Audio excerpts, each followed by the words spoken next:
नमस्कार मित्रांनो, भटकंती प्रेमी या आपल्या युट्यूब चॅनलमध्ये मी आपणा सर्वांचे स्वागत करतो. आणि बरेच दिवस झाले आम्ही काही कुठं फॅमिली ट्रिप केलेली नाही, कॅम्पिंग केलेलं नाही, ट्रेकिंगही केलेलं नाही.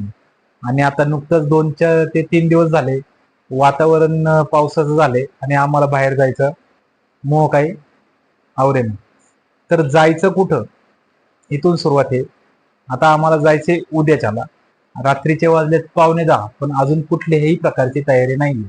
कुठे जायचंय, त्यानंतर कॅम्पिंगला काय करायचंय, खाण्यासाठी काय करायचंय किंवा फिरण्यासाठी कुठं जायचंय, हेही आमचं अजून काही ठरलेलं नाहीये आणि ठरत नाहीये.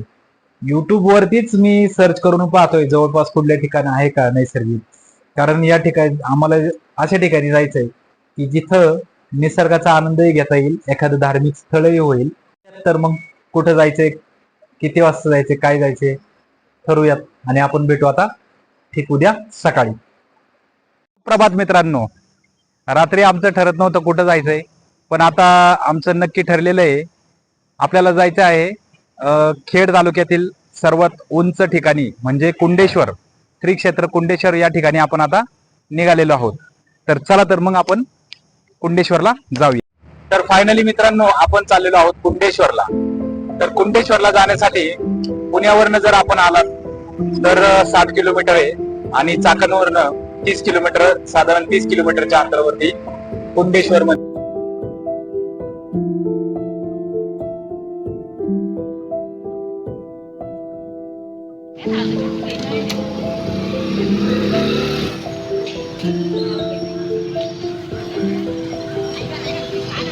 फायनली मित्रांनो आपण आलेलो आहोत कुंडेश्वरच्या पायथ्याशी. माझ्या मागे बघाल तर हा जो डोंगर दिसतोय आपल्याला, तो आहे कुंडेश्वरचा डोंगर. आम्ही पायट गावातनं थोडीशी खरेदी केली भाजीपाला जेवणासाठी, कारण आपण कॅम्पिंग करणार आहोत. आणि इथं थांबायचं कारण असं आहे की आम्ही रस्त्याने जात होतो तिकडनं, आणि तिकडनं आम्ही पाहिलं तर आम्हाला या ठिकाणी काय दिसलं पहा, क्रिकेटचं ग्राउंड. आणि क्रिकेटचं हे केलेलं स्पीच पाहून आम्हाला क्रिकेट खेळण्याचा मोह काय आवराना. सगळे म्हणले नाही क्रिकेट खेळायचेच, थोड्या वेळ इथं क्रिकेट खेळूया आणि नंतर ना मग आपण जाऊयात कुंडेश्वरला. बाय. आणि खेळती स्वरा. आता खेळतोय आमचा देवांश. देवांशने पहिलाच बॉल उठवलेला आहे.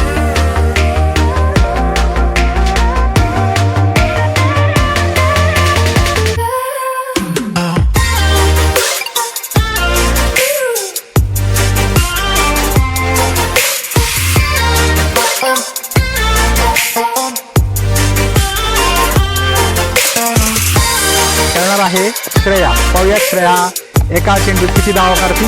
आणि अशा प्रकारे तिने खूप सुंदर शॉट मार.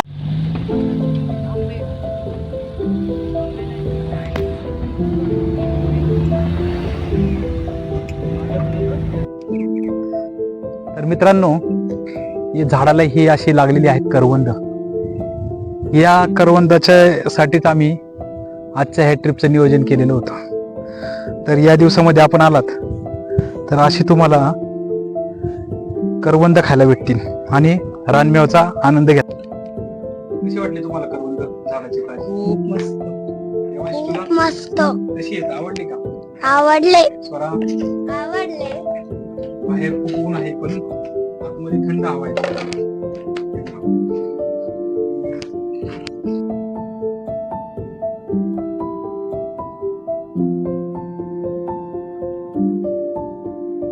आहोत कुंडेश्वर या देवस्थानच्या ठिकाणी.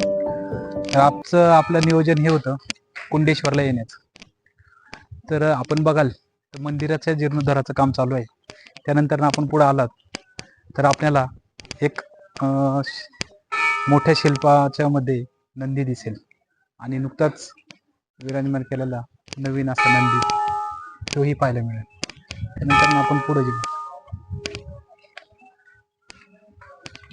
हे पहा, या ठिकाणी अतिशय सुंदर असा नंदी या ठिकाणी महादेवाच्या मंदिरामध्ये ठेवलेला आहे.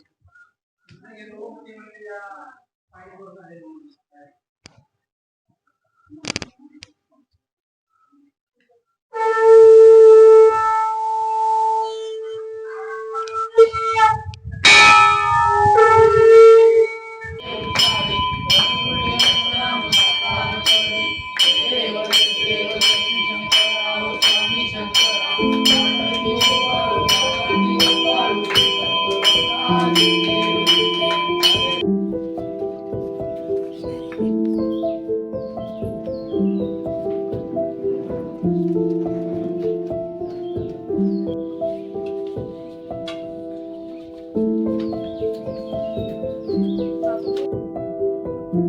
पासाल तर या बाजूला भक्तांसाठी कुंडेश्वर भक्त पर्यटक निवास असे आपल्याला सोय केलेली आहे. जर आपण यदा कदाचित रात्रीचे वगैरे आला तर या ठिकाणी राहण्याची सोय आहे असं दिसतंय आपल्याला.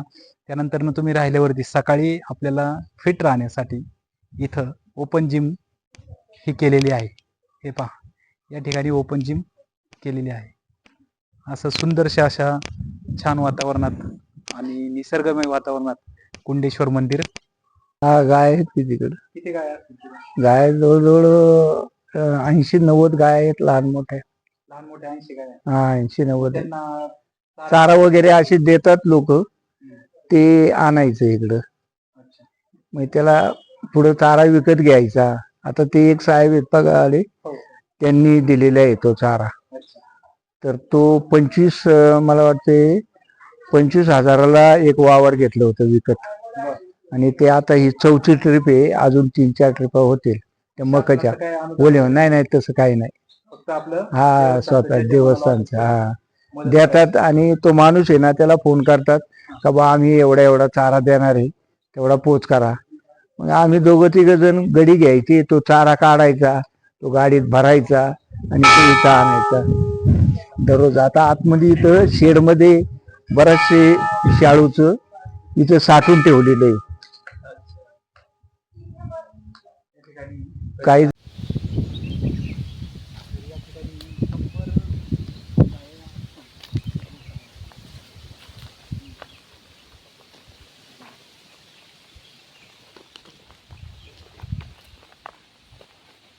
तर या ठिकाणी जवळजवळ 80 ते 90 गाय आहेत असं बाबांनी सांगितलं आहे आपल्याला.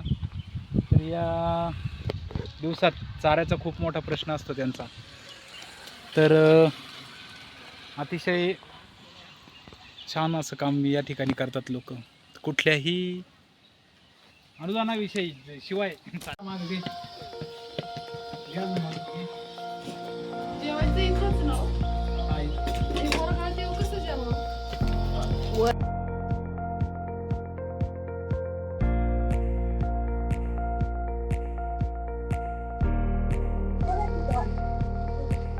कुठली भाजी आहे?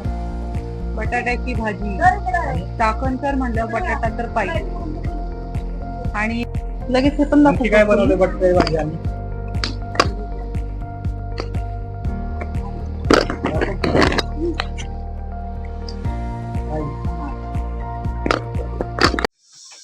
चला मित्रांनो, खूप भूक लागली आणि जेवणासाठी मस्त गरम गरम राजमा, बटाट्याची भाजी, भात, ज्वारीची भाकर. हे पहा तिकडं गरम गरम ज्वारीची भाकर करण्याचं काम चालू आहे. बरोबर, पाहूयात कसं झालं. अतिशय सुंदर.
मंदिरावरती आलो, मंदिराचा पूर्ण परिसर पाहिला, जेवण केलं, त्यानंतर आपण मचाल पाहायला गेलो आणि आता संध्याकाळचे वाजलेत बरोबर 5.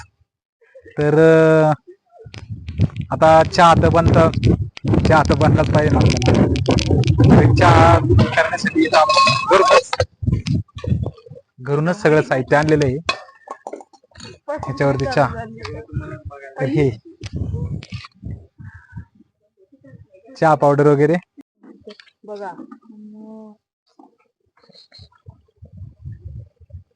चहामध्ये दूध टाकलंय आणि आता सगळ्यांनी चहाचा झुटका घेऊ. आणि अशा प्रकारे आजच्या या ब्लॉगची शेवट चहाच्या गोडणी करू. आजच्या दिवसभरातला ब्लॉग तुम्हाला कसा वाटला हे आम्हाला नक्की कळवा. आणि आम्हाला व्हिडिओ बनवण्यासाठी जर आमचा व्हिडिओ आवडत असेल तुम्हाला तर आमच्या व्हिडिओला लाईक, शेअर आणि सबस्क्राईब करायला विसरू नका. धन्यवाद. आजचा व्हिडिओ इथेच थांबवतो. यानंतर भेटू आपण पुढच्या व्हिडिओमध्ये.